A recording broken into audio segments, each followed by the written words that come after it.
Bonjour Eh Frédéric, oui. comment ça va Cédric? Bonjour Bonjour. Marcelin, Ça va bonjour bien Alix, vous allez bien? Ça va, ça va.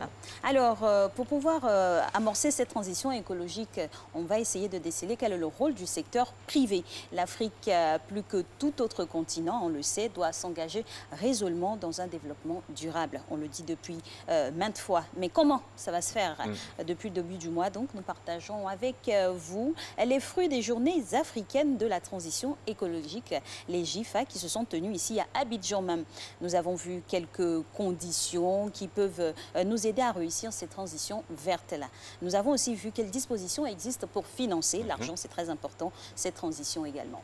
Alors aujourd'hui c'est simple, hein, mesdames et messieurs, nous allons voir un peu la part du secteur privé dans cette fameuse transition écologique. Qu'est-ce qu'on peut y mettre? Quel est ce facteur X là, que peut apporter le secteur privé pour que nous ayons une transition écologique vraiment avec un T majuscule et un E majuscule aussi? C'est tout l'intitulé et puis tout l'esprit de la présence sur ce plateau de notre Cédric Lombardo national. Alors la première question, alors, le secteur privé a-t-il une responsabilité face aux problèmes de changement climatique, de développement durable, Cédric?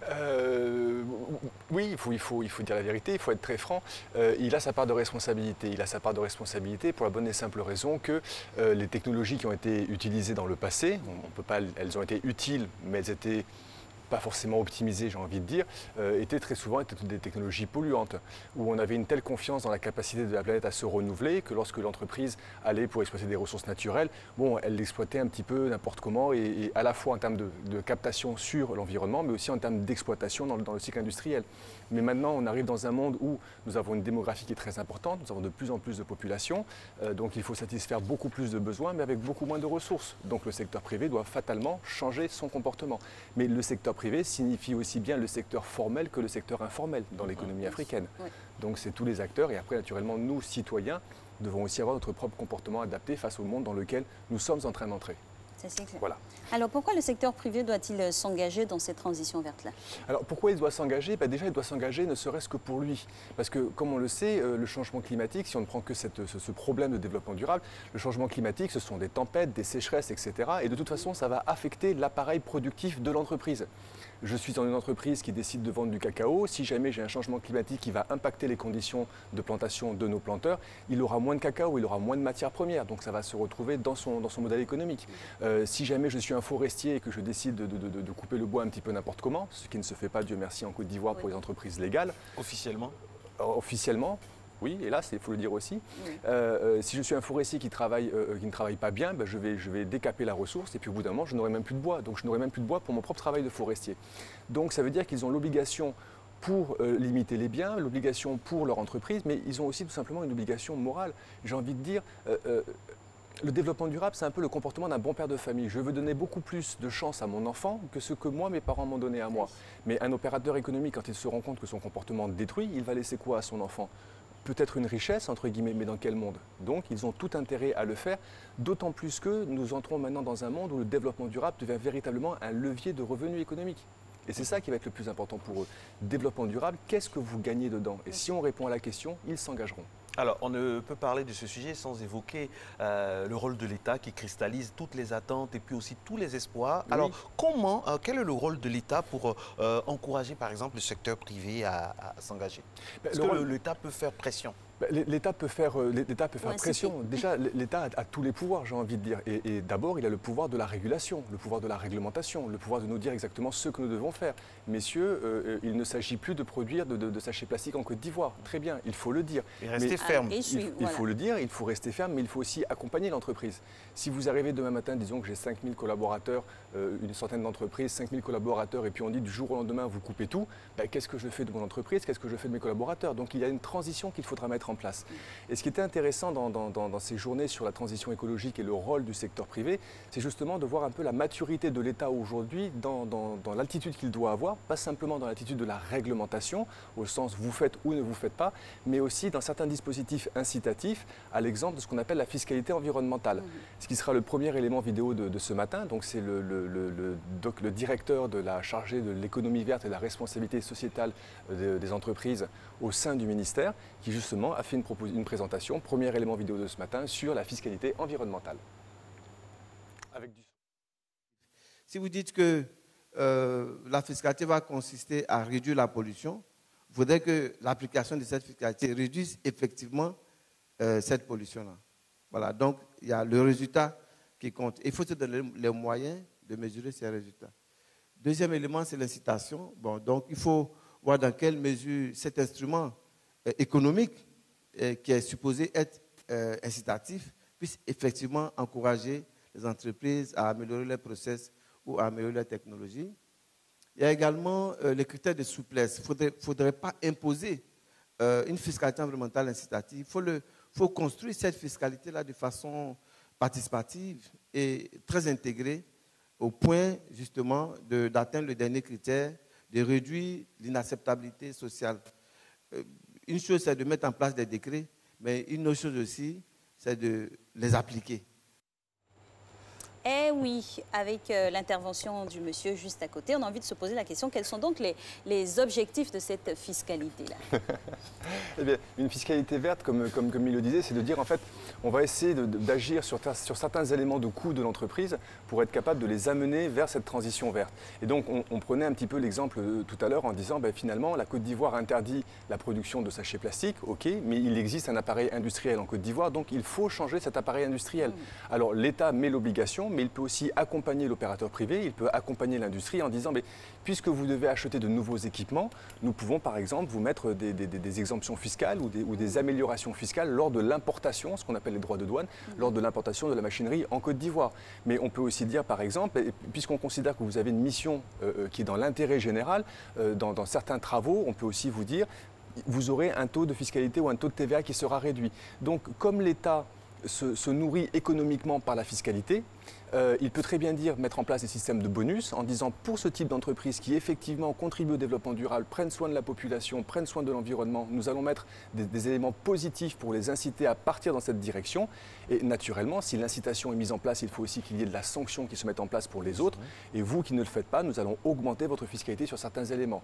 Donc l'État a véritablement tout un panel d'outils, pas simplement réglementaires par l'obligation légale, mais aussi par l'incitation économique, l'incitation fiscale pour engager le secteur économique. Alors, Cédric, moi je souris hein, quand on parle de taxes, quand on parle d'augmentation. L'actualité internationale a suffisamment montré que les augmentations, c'est très risqué, n'est-ce pas? Donc, Soudan au niveau du pain. Et puis aussi, cette fameuse taxe écologique qui a été instaurée en France, qui nous a amené dans cette situation des gilets jaunes. Absolument. Est-ce que ce ne sont pas des facteurs... C'est mon contradicteur préféré. Est-ce que ce n'est pas des facteurs qui peuvent rendre l'État un peu plus précautionneux, si on peut s'exprimer ainsi? Et vous avez mille fois raison, parce que quand on regarde ce qui s'est passé en France avec les fameux gilets jaunes, tout le mouvement, ce qui se passe encore toujours aujourd'hui, vous avez raison, il n'y a pas encore de casque bleu du Venezuela pour aller régler tout ça là-bas, j'imagine. Hein. C'est une petite phase d'humour.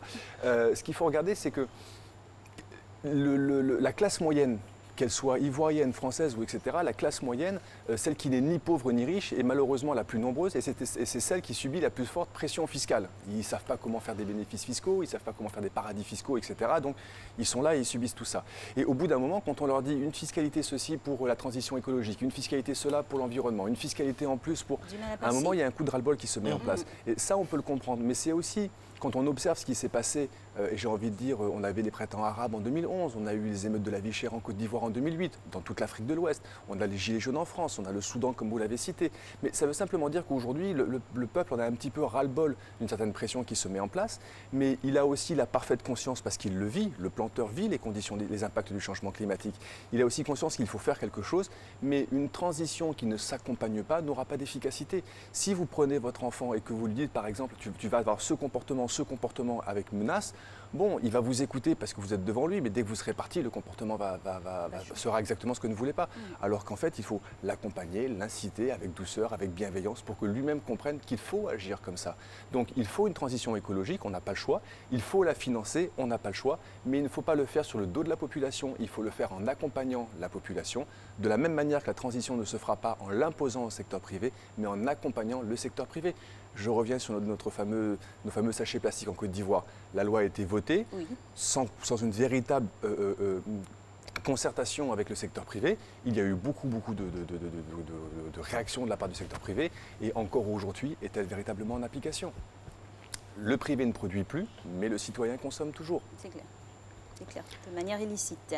Alors, c'est une démarche progressive qui doit se faire. Hein, et l'intervention nous dit qu'une chose est de prendre des décrets et une autre est de les appliquer, comme on vient de le dire. C'est exactement ça, parce que, comme on l'a souvent dit avec Marcelin, la Côte d'Ivoire, sur papier, c'est une œuvre d'art. Quand on regarde le cadre légal de la Côte d'Ivoire, c'est quelque chose de magnifique. On a un code de l'énergie, un code minier. Enfin, ce sont tous qui ont tous de très belles dispositions. Néanmoins, s'il n'y a pas de sanctions à l'intérieur, et je le sais d'expérience, parfois j'ai des partenaires qui me disent « Mais Cédric, tu veux que je le fasse? Ok, montre-moi le décret, très bien, je vois le document. Où est la sanction? Il n'y a pas de sanction, je ne fais pas. Il n'y a pas de pression. Parce que je n'ai pas de pression qui va se mettre sur le plat. J'ai d'autres problèmes à régler. Celui-ci que tu m'apportes en plus, je vais le mettre de côté. » Donc, la réglementation existe, il faut l'appliquer, mais il ne faut pas aussi oublier que nous avons des documents majeurs dans l'appareil de l'État qui ne sont pas encore sortis. Nous avons besoin d'une politique nationale d'aménagement du territoire. Elle n'est toujours pas disponible. Nous avons besoin d'un fameux décret qui va mettre en place la RSE au sein des entreprises. Ce décret a été négocié il y a presque d'un an entre le secteur privé et le gouvernement. Il n'est toujours pas dans l'appareil d'État. Donc, il faut prendre les décrets, il faut prendre la réglementation dont nous avons besoin et il faut veiller à l'appliquer. Et comme malheureusement la bonne volonté ne suffit pas, plus le temps passe et plus je me dis, malheureusement, il faudra travailler sur les mécanismes incitatifs, heureusement, et les mécanismes de sanctions, malheureusement. Alors, Cédric, si une entreprise, par exemple, veut s'engager résolument, je dis bien résolument, à dessein, à souhait, dans la transition écologique, je prends le cas, par exemple, de la RTI, qu'est-ce qu'elle doit concrètement faire? Comment elle doit commencer? L'entreprise va d'abord regarder ce qu'on appelle son cœur de métier. Vouloir faire du développement durable en me disant, mon Dieu, je vais m'occuper des petits oiseaux ou des poissons qui sont à côté, c'est une très très belle chose, mais avez-vous d'abord appliqué cela dans votre entreprise? Si je rentre dans la RTI, je vais regarder d'abord deux choses. D'abord, qu'est-ce que la mission de l'entreprise, de la RTI? La mission de la RTI, c'est d'informer un petit peu le peuple. C'est même sa mission de base. L'informer et également le divertir. Bien. Donc, si elle décide de mettre en place le développement durable dans son cœur de métier, elle va faire exactement ce que nous faisons ensemble. Nous avons la chance d'avoir un temps d'antenne à partager avec les populations et donc elle va dire qu'est-ce que je peux faire moi en termes de sensibilisation, d'information, d'accompagnement et elle mettra cette information à la disposition de son grand public. Mais là, elle aura finalement agi vers sa clientèle, mais elle peut également agir sur son propre modèle à elle. Et donc elle peut arriver en disant ok, je vois ma mission, maintenant je regarde mon environnement c'est que j'ai des cadreurs, j'ai des monteurs, j'ai des personnes qui vont se déplacer sur le terrain, ils ont des flottes de véhicules. Est-ce que mes véhicules polluent? Si je vois un véhicule RTI qui passe devant moi avec une fumée noire gigantesque, j'ai envie de dire la RTI n'est pas très très sérieuse. On va regarder le plateau. Dans ce plateau, nous avons... lumière, c'est la lumière écologique maintenant, le cool screen. Voilà. Ensuite, on a nos questions de climatisation. Est-ce que nous avons bien un bâtiment qui est efficace sur tous ces plans? Donc, on va regarder quel est l'appareil de production de l'entreprise, comment est-ce qu'il va fonctionner, mais on va aussi regarder comment est-ce que l'entreprise peut agir elle-même dans le sens du développement durable. Et ce qui est très intéressant, c'est que finalement, ce genre de réflexion vous amène à repenser votre plan stratégique.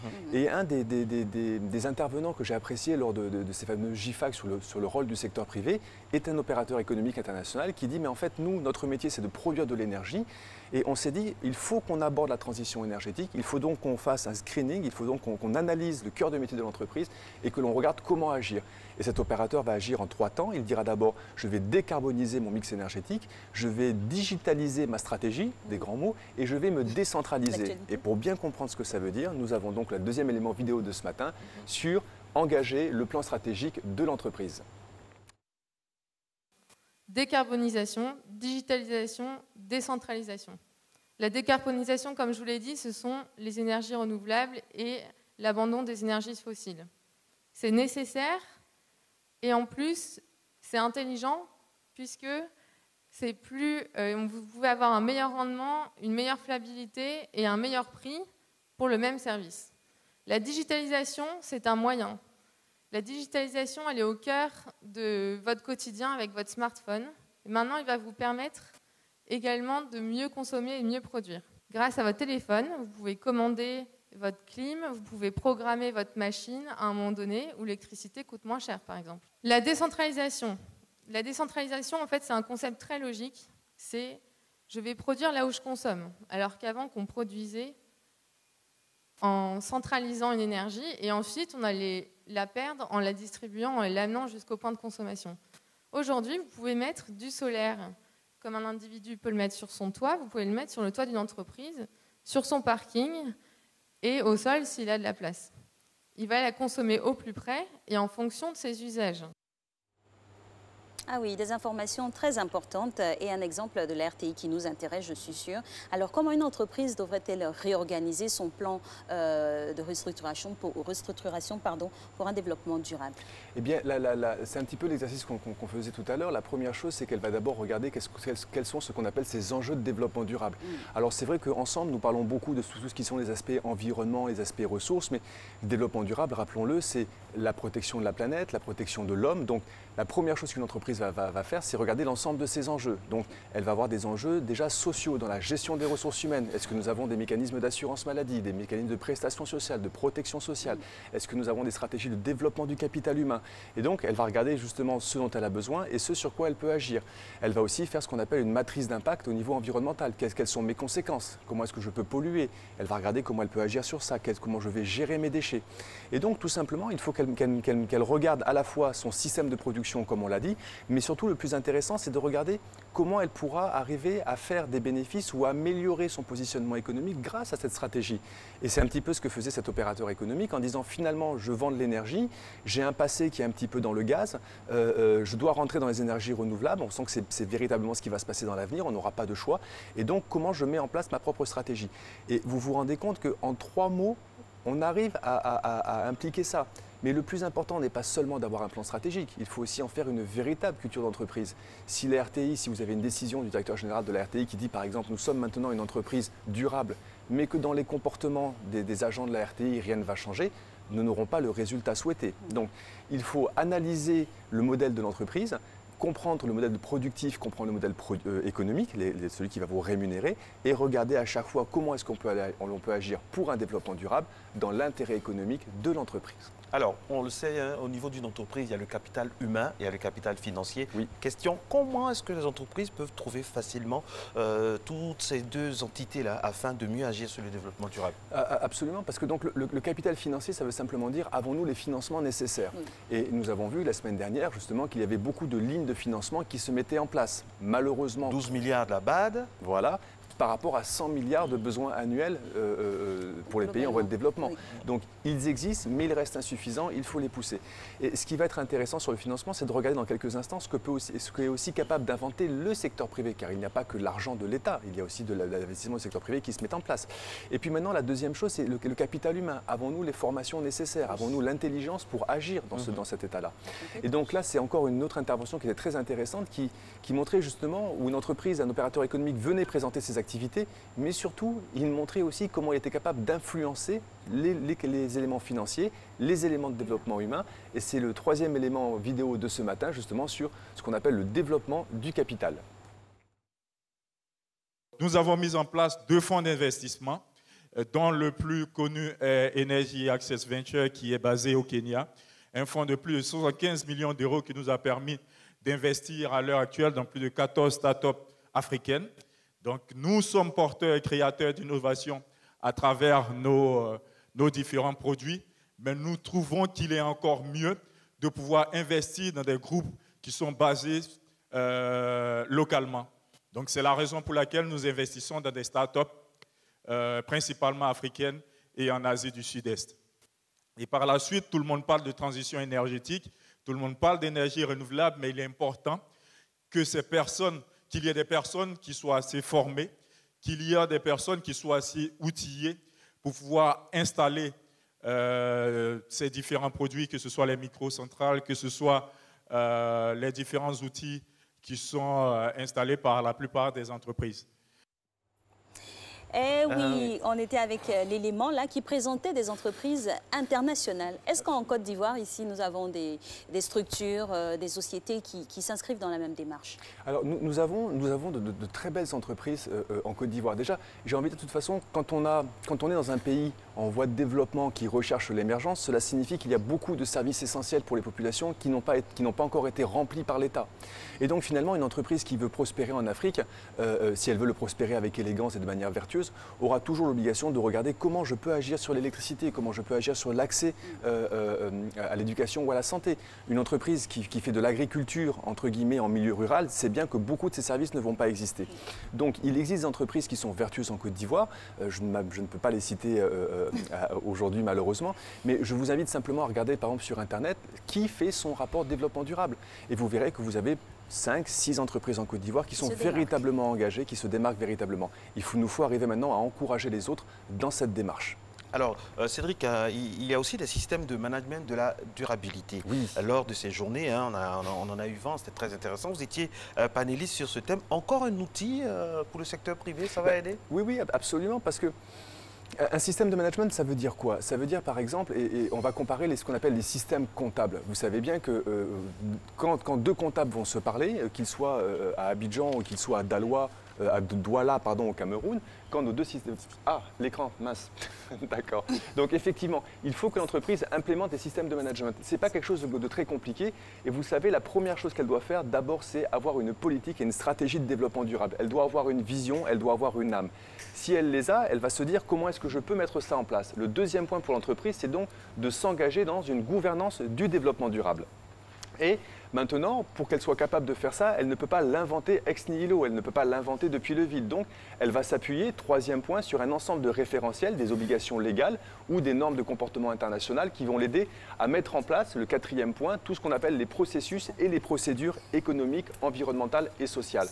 Cela va lui permettre maintenant d'identifier quels sont ses engagements, quelles sont ses performances de développement durable. Et puisqu'elle va les mesurer, sixième point, elle pourra maintenant en faire un reporting. Et donc finalement, on doit penser à peu près comme un système comptable financier, comme je le disais. Un comptable à Douala au Cameroun et un comptable à Abidjan se comprennent parfaitement parce qu'ils ont l'habitude de regarder les engagements financiers de l'entreprise. Mais si moi maintenant, vous me dites que je suis un opérateur forestier et je mets tant de millions de francs CFA pour déplacer du bois, je ne connais pas ta performance. Je connais ta performance financière, mais combien de litres d'essence consommes-tu par tonne de bois? Donc, il faut regarder chacun de ces petits critères, ressources humaines, engagement de ressources économiques, engagement des équipements, pour être capable de voir comment est-ce que l'on peut agir. Et le plus important, c'est que cela va générer des économies au sein de l'entreprise. Bénéfice numéro 1. Bénéfice numéro 2, elle va savoir comment s'engager maintenant pour un développement durable et générer de nouveaux bénéfices. Merci Cédric. Cédric Lombardo pour son analyse pertinente, toujours sur le sujet du développement durable. On espère que les entreprises ont pris bonne note.